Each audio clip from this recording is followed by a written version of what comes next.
বাংলাদেশের রাজনীতিতে এক নতুন শক্তির উত্থান এখন যেন চোখে আঙ্গুল দিয়ে দেখিয়ে দিচ্ছে পরিবর্তনের স্রোত কোন দিকে বইছে। জামায়াতের অগ্রগতি আজ আর লুকানো কোনো গল্প নয়।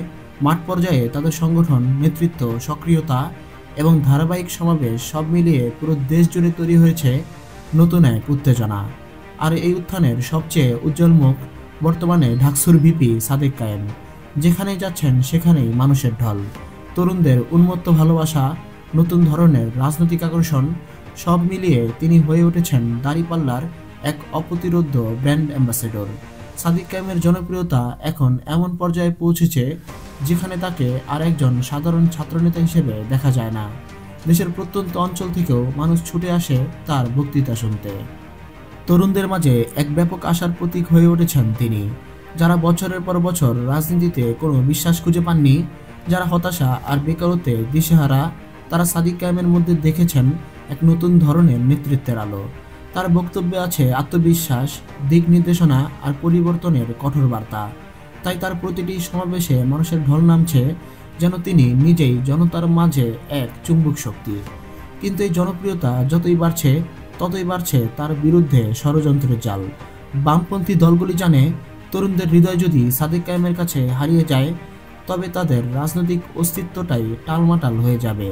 তাই তাকে লক্ষ্য করে শুরু হয়েছে পরিকল্পিত চরিত্র হনন। তার নামে বানানো হচ্ছে মিথ্যে গল্প, ছড়ানো হচ্ছে বিকৃত তথ্য, তৈরি করা হচ্ছে কৃত্রিম বিতর্ক, যেন তাকে প্রশ্নবিদ্ধ করা যায়। বামপন্থী টকশো সিন্ডিকেট প্রতিদিন নতুন গল্প বানাচ্ছে। কখনো তাকে আটকানো হচ্ছে অবাস্তব সম্পর্কের গুজবে, কখনো তাকে টানা হচ্ছে অকারণ রাজনৈতিক বিতর্কে, যেন এই তরুণ নেতার উত্থানকে যে কোনো মূল্যে থামিয়ে দেওয়া যায়। এমনকি পরিস্থিতি এমন পর্যায়ে পৌঁছেছে যে রাজনৈতিক বিশ্লেষকদের অনেকেই আশঙ্কা করছেন তার উপর যে কোনো সময় হামলা বা আক্রমণের ঘটনা ঘটতে পারে। শুধু সাদেক কায়েম নয়, জামায়াতের জনপ্রিয়তা সামগ্রিকভাবে যতই বাড়ছে, বিরোধী পক্ষগুলোর ততটাই সহ্যশক্তি কমে যাচ্ছে। ফলে দেশের বিভিন্ন জায়গায় দেখা দিচ্ছে হামলা, উস্কানি, দমনপীড়ন আর উদ্দেশ্য প্রণোদিত অপপ্রচার। পাবনা জেলা আমিরের নির্বাচনী কার্যক্রমে হামলা থেকে শুরু করে বিভিন্ন সমাবেশে সন্ত্রাসী আগ্রাসন, সবই এখন এই আতঙ্কের বহিঃপ্রকাশ। তারা দেখছে দাঁড়িপাল্লার উত্থান এখন আর মুখ ফিরিয়ে দেখার মতো নয়, বরং এটি একটি বিশাল জনবিস্ফোরণে রূপ নিতে চলেছে। আর সেই ভয় থেকেই তারা কখনো হামলা করছে, কখনো গুজব ছড়াচ্ছে, কখনো মিডিয়া দিয়ে বিভ্রান্তি ছড়াতে চাইছে। আমিরে জামাত থেকে শুরু করে চট্টগ্রাম জামায়াতের লিডার শাহজাহান চৌধুরী, সাদেক কায়েম থেকে শুরু করে জেলাভিত্তিক ইলেকশন ক্যাম্পেইন, কোনো কিছুই বাদ যাচ্ছে না বিএনপির এই সর্বনাশা খেলা থেকে। এখন প্রশ্ন হলো, জামায়াত কি বিএনপির এই মরণ ফাঁদে পা দেবে, নাকি সচেতন হয়ে নতুন কৌশলে এগোবে? এই মুহূর্তে জামায়াতের প্রয়োজন আরও বেশি সংঘভিত্তিক ঐক্য, কারো প্ররোচনায় পা না দিয়ে সুসংগঠিতভাবে দলীয় কাজে এগিয়ে যাওয়া। জামায়াতের এই স্থিরতাই প্রমাণ করবে ভবিষ্যতে কতটা শক্তিশালী হাতে ক্ষমতা চালাবে তারা। অন্যদিকে জামায়াতের এই জনপ্রিয়তা এত দ্রুত বাড়ছে কারণ মানুষ বিশ্বাস করতে শুরু করেছে যে এই দলটির মধ্যে রয়েছে সেই সাংগঠনিক শৃঙ্খলা, সততা ও আদর্শবাদ যা দেশের অন্যতম বড় ঘাটতি।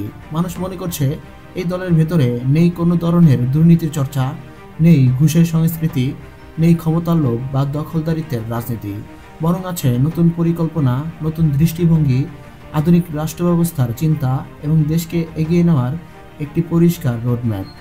শিবিরের মেধাবী সৃজনশীল তরুণ প্রজন্ম দেশ জুড়ে যে ভাবমূর্তি তৈরি করেছে তা এখন মানুষের বিশ্বাসে পরিণত হয়েছে। ভবিষ্যতের বাংলাদেশ গড়তে তাদের মতো দক্ষ নেতৃত্বই প্রয়োজন। তাই তাদের সমর্থন ক্রমেই প্রকৃত শক্তিতে রূপ নিচ্ছে, যা থামানো আর কারোর পক্ষেই সম্ভব হচ্ছে না। সব মিলিয়ে পরিস্থিতি এখন একদম স্পষ্ট।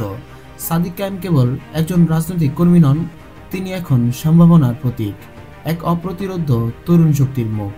আর জামায়াত শুধু একটি দল নয়, বরং একটি পরিবর্তনের ঢেউ। সেই ঢেউকে অল্প কিছু অপপ্রচার, হামলা বা গুজব দিয়ে থামানো যাবে না। কারণ যখন মানুষের হৃদয়ে কোনো বিশ্বাস জায়গা করে নেয় তখন সেটাকে আর কোনো শক্তি দমন করতে পারে না।